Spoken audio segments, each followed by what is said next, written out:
Hello guys, good morning. Welcome back to my YouTube channel, gibitdiy.tv. So, ang tatalakayan po natin for today is about imported bloodlines versus local breed na manok. Ano po mas maganda? Ang para sa akin po, mas maganda po, parehas lang po silang maganda. Kasi it serves as a purpose po. Ang mga imported breeds, for me, for breeding purpose lang po sila. Tapos yung local breeds is designed para ilaban. So bakit po ang imported breeds is magandang gawing breeding materials? Kasi ang mga Amerikano po, mostly binibreed po nila na manok is puro pure or mga seed fowls kasi bawal po sa kanila ang sabong. So, yung mga dati pong nagsasabong, ang ginagawa is nagbe-breed ng kanilang linyada at binibenta as breeding materials po or pure or seed fowls.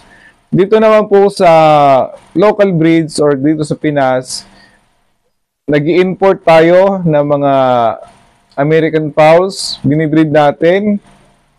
Marami po tayong breeding procedures and method. Nag-battle crosses po sila at nagmi-maintain din po ng linyada. Pero mostly po, ang ginagawa is for laban. Mga battle crosses po. So, yan po. Parehas naman po sila maganda. It serves as a purpose lang po. Depende sa paggagamitan natin. So, ang American fowls or imported bloodlines is mostly po ginagamit for breeding purposes only. Tapos yung local is for cockfighting. So, yan po ang yan.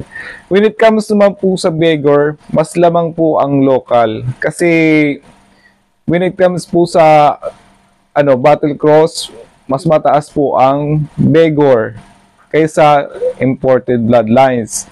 Kasi pag mga maintaining na sinasabi ng linyada, ito po ay inbred. So, bagsak ng konti ang beggar nila sa percentage.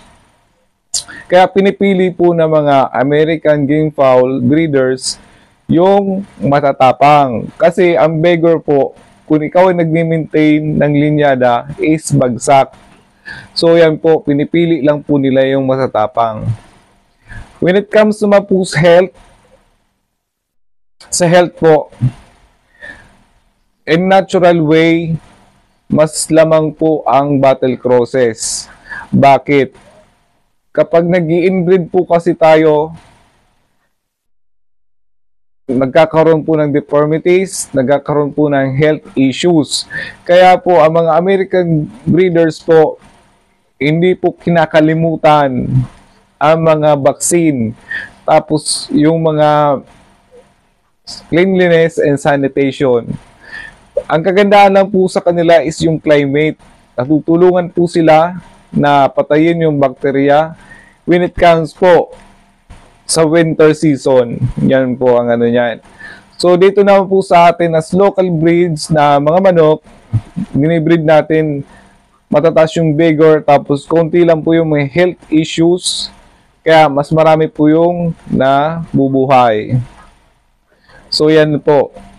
Yan lang po ang pinagkaibahan ng local breeds tapos ng imported. Pero, parehas lang po sila maganda. Depende lang po kung saan nyo po gagamitin or yan po ang ang purpose. Depende po sa inyong kung ano po ang gusto nyo mangyari or purpose. So, hanggang muli guys, thank you for watching.